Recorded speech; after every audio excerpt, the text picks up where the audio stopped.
Hello guys, welcome back to my channel. আর এটা হলো আজকের ব্লগ। আজ আমরা যাবো নৈহাটি। তাই সকাল সকাল ঘুম থেকে উঠে ফ্রেশ হয়ে আমরা চলে যাচ্ছি এখন মন্দির পরিষ্কার করার জন্য। আর যেহেতু আমরা তাড়াতাড়ি বেরোবো তাই সকালেই চলে আসি। আর আমি আর নন্দিতা এখন মন্দির পরিষ্কার করছি, এদিকে আমি ঝাড় দিয়ে দিচ্ছিলাম। আর আমার মায়ের প্রতিদিন আসে মন্দির পরিষ্কার করার জন্য, যেহেতু আজকে মা বাড়িতে কাজ করছিল তাই আমরা দুজনেই এখন আসি। আর এদিকে আমাদের ঝাড় দেওয়া প্রায় হয়ে গিয়েছিল, তার পরিষ্কার করে এখানে ধূপ ধুনো জেলে দিয়েছিল। আর আমাদের অন্নপূর্ণার মন্দিরে একটা বড় শঙ্খ আছে, আমরা সেটা বাজাতেই পারছিলাম না তাই ছোটটাই বাজালাম। আর এদিকে এখন রেডি হয়ে গিয়েছি, এখন বেরোবো আমরা। আর এখনো আমার বিশ্বাস হচ্ছিল না যে আজ যাব নৈহাটি বড়মার কাছে। বড়মার কাছে যাওয়ার জন্য কত প্ল্যানিং করেছি, কত কি করেছি, তবুও যাওয়া হয়নি। আজ বড়মা টানিয়েছে তাই যাচ্ছি আমরা ফাইনালি। আর যেহেতু আমরা এটা প্রথমবার যাচ্ছিলাম তাই রাস্তাও ঠিক মতো জানি না যে কোথা দিয়ে যেতে হবে। তারপর ট্রেনে ওঠার পর ম্যাপ দেখে মনে হলো যে চুঁচুড়া দিয়ে গেলেই কাছে। আবার আমরা এখন চলে এসেছি শেওড়াফুলিতে। আবার এখান থেকে আমরা নয়ে পড়েছিলাম চন্দননগরে, কিন্তু আমাদের যাওয়ার কথা ছিল চুঁচুড়া। আর যেহেতু আমাদের চুঁচুড়া অব্দি টিকিট কাটা ছিল না তাই আমরা চন্দননগরেই নেমে পড়ি। আর এখন যাচ্ছি লঞ্চ ঘাটের দিকে। যাওয়ার কথা ছিল আমাদের সকাল দিকে, কিন্তু এখানেই আমাদের বেজে যায় 11টা, সাড়ে 11টার মতো। এখন তো চলে আসি লঞ্চ ঘাটের দিকে। তো তারপর আমরা এখন টিকিট কেটে চলে যাচ্ছি লঞ্চে ওঠার জন্য। কুয়াশা পড়েছিল তাই চারদিকটা ভালোভাবে দেখাই যাচ্ছিল না, কুয়াশাতে ভর্তি ছিল। দেন তারপর আমরা চলে আসি লঞ্চে করে এই পারে।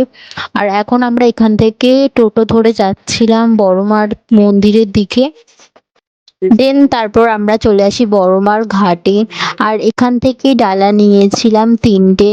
আর তারপরে আসি লাইনের দিকে। আর লাইনটা এতটাই বড় হয়ে গিয়েছিল যে কি বলবো, আমাদের আসতে অনেকটা লেট হয়ে গিয়েছিল। আর আমরা সকাল সকালই বেরিয়েছিলাম, কিন্তু আমাদের রাস্তা ভুলের জন্য আমাদের দেরি হয় এত। তো তারপর আমরা এখন দাঁড়িয়ে পড়ি লাইনে। আর লাইনটা অনেকই বড় ছিল। আর কথিত আছে ধর্ম হোক যার যার, বড়মা সবার। আর মানুষ মানুষকে ফিরিয়ে দিলেও বড়মা কখনো কাউকে খালি হাতে ফেরায় না। আর আমি এখনো বিশ্বাস করতে পারছিলাম না যে আমরা নৈহাটিতে এসেছি বড়মাকে দর্শন করার জন্য। বড়মা না টানালে এটা সম্ভবই হতো না। এর আগেও আমরা অনেক প্ল্যানিং করেছি আর অনেকবারই ভেবেছি যাব, কিন্তু যাওয়ার হয়নি। আর এর আগের দিন অবধি আমরা শিওর ছিলাম না যে নৈহাটিতে যাব। আমরা যে এতটা দূর থেকে লাইন দিয়ে এসেছি, বড়মার মন্দিরে ঢুকে এক নিমেষে সবটা ভুলে গিয়েছিলাম। আর আমরা এদিকে লাইনের মধ্যে দাঁড়িয়ে একটাই কথা ভাবছিলাম যে কখন বড়মাকে সামনে থেকে ভালোভাবে দর্শন করতে পারবো।